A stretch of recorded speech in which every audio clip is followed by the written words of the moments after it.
ছবি তুলতে গিয়ে হুজুর দিল হাসি। তাই তো আমি আমার পেজের প্রত্যেকটি ফলোয়ারকে ভালোবাসি। আসসালামু আলাইকুম ওয়া রাহমাতুল্লাহি ওয়া বারাকাতুহু। সম্মানিত দর্শকবৃন্দ, আপনারা সকলে কেমন আছেন?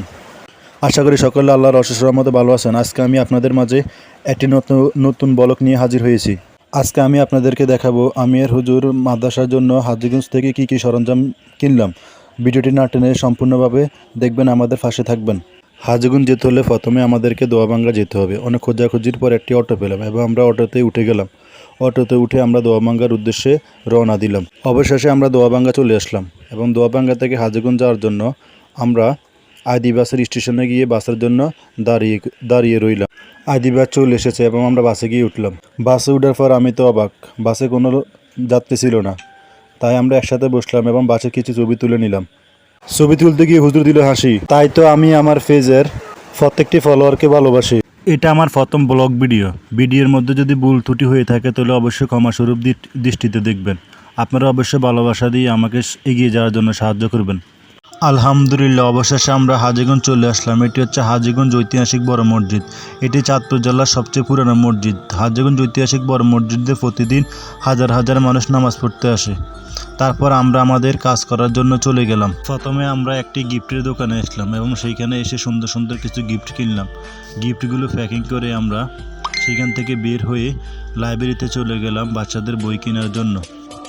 চলে এলাম লাইব্রেরিতে আসার পর বাচ্চাদের জন্য কিছু নুরানি হাদিসি বই কিনলাম। বইগুলো কেনার পর লাইব্রেরি থেকে বিদায় নিয়ে চলে গেলাম আরেক দোকানে অন্য কিছু কেনার জন্য। লাইব্রেরি থেকে চলে এলাম কাপড়ের দোকানে, সেখান থেকে কাপড় কিনলাম এবং কাপড় কিনে সেখান থেকে চলে গেলাম ঘন্টার দোকান। কাপড়ের দোকান থেকে চলে এলাম ঘন্টার দোকানে এসে অনেক খোঁজাখুঁজির পর ঘন্টা পেয়ে গেলাম। যাও একটা পেলাম, তাও ঘন্টার দাম অনেক। প্রথমে 2000 টাকা দাম ছিল, বহুত কষ্টে 1500 টাকা মূলামূলি করে ঘন্টা নিয়ে নিলাম। তারপর দোকানদার ঘন্টা প্যাকেট করতেছে। এদিকে তো আমাদের হুজুর খুবই খুশি, কারণ এত দোকান খোঁজার পর আমরা ঘন্টা পেলাম। অবশেষে হুজুরের খুশিতে ঘন্টাটি হাতে নিয়ে নিল। ঘন্টা কেনার পর আমরা মসজিদ মার্কেটে চলে এলাম। মসজিদ মার্কেটের ভিতরে ঢুকে আমরা বুইয়া ফেফার্স হাউসে গেলাম। সেখান থেকে আমরা মাদ্রাসার প্রয়োজনীয় সরঞ্জাম কিনলাম। কেনার পর আমরা সেখান থেকে বের হওয়ার চেষ্টা করলাম। মার্কেটের ভিতরে অনেক ভিড় ছিল। মার্কেটে ভিড় থাকার কারণে আমি আগে চলে আসলাম। তারপর হুজুরে মার্কেট থেকে বের হলো।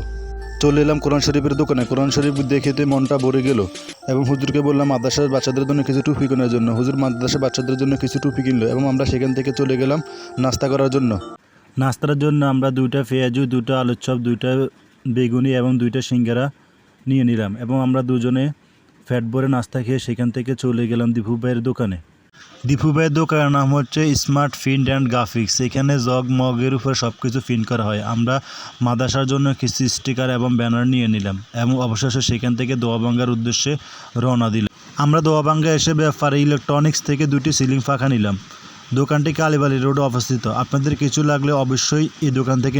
সবশেষে আমরা সব কিছু কেনাকাটা করে মাদ্রাসার উদ্দেশ্যে রওনা দিলাম। আজকের ভিডিও এখানে শেষ। সকলেই ভালো থাকবেন, সুস্থ থাকবেন। আবার দেখা হবে। আসসালামু আলাইকুম।